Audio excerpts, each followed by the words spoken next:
15 में भी उम्मीदवार हैं, क्या बाजी मारेंगे आप? वार्ड नंबर 15 से भी मैं उम्मीदवार हूँ।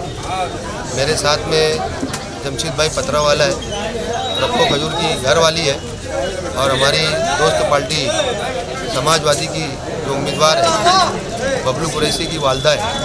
हम 4 लोग कैंडिडेट हैं और अल्लाह के फजल करम से हमको पूरी उम्मीद है कि वार्ड नंबर 15 से भी हम पूरा फाइनल इंशाल्लाह लाएंगे। मुफ्ती साहब का गढ़ है वो, कौन बोलता है? आप वहाँ से कैसे निकलेंगे?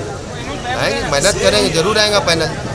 आज तक मैं वार्ड में घूम के देखा, जो तामीरी काम होना चाहिए थे 40-50 साल में, वो तामीरी काम कभी हुए नहीं वहाँ पे। आपको ऐसा लगता है क्या कि सामने आप मजबूत उम्मीदवार आएगा, आपको तकलीफ देगा, तो उसका मुकाबला कैसे करेंगे आप? मैंने बोला ना, मजबूत उम्मीदवार के सामने लड़ने में मज़ा आता, कमज़ोर उम्मीदवार के सामने में क्या लड़ने में मज़ा आता। मजबूत उम्मीदवार हो, हम 4 जो मजबूत उम्मीदवार हैं, वो भी 4 उम्मीदवार मजबूत है। इंशाल्लाह उनका मुकाबला करेंगे और पूरा फाइनल लाएंगे इंशाल्लाह।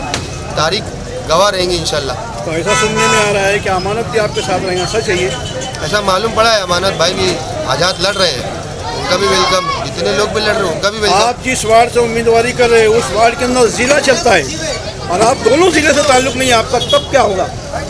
देखो, ये ज़िला चलता पहले दौर के अंदर, आप लोग है ना काम चाहते हैं, लोगों की गलियों की गटर नहीं बनी है, रोड नहीं बने हैं, गार्डन वहाँ अच्छा नहीं है, ना एक भी गवर्नमेंट का मुफ्ती साहब ने ना एक सौदी हॉल बना के दिए, ना 10 बाय 10 का कमरा बना के दिए। लोग बहुत चतरे हो गए हो, आप लोग देख रहे कि काम कौन कर रहा।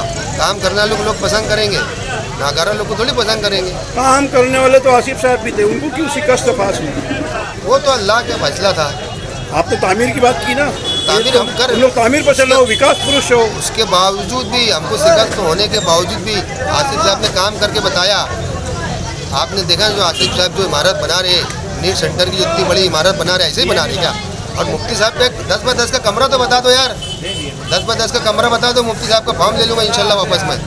आप अपनी बात पटल है? अटल रहूँगा इंशाल्लाह। अमानत पीर मोहम्मद नियोजन विकास समिति में कई बार गए, फंड लाए, काम किया है ना? वो तो चल के देख लो, वार्ड की आवाम से पूछ लो कितने काम काज हुए, कितने नहीं हुए। नहीं तो मैं बताता, आज चलो मेरे साथ, तुम आज चल के देख लो, समझ में आ जाएगा। तो खलील हाई स्कूल का जो रोड है वही चल के देख लो, सिर्फ आप, ज़्यादा बड़ा रोड नहीं, यही एक रोड देख लो और अंदर गलियों में घुसेंगे। वार्ड नंबर 15 की आवाम से क्या वादे किया आपने? वार्ड नंबर 15 की आवाम से मैंने वादा किया हूँ और अभी भी कर रहा हूँ। इंशाल्लाह आप पूरा फाइनल निकाल के दो, आप जो बोले वो काम हम इंशाल्लाह करके देंगे, आपकी भलाई के लिए, आपके बच्चों के लिए, हमारी माँ बहनों के लिए। इंशाल्लाह अच्छा विकास करेंगे, अच्छा कामकाज करेंगे इंशाल्लाह वहाँ पर।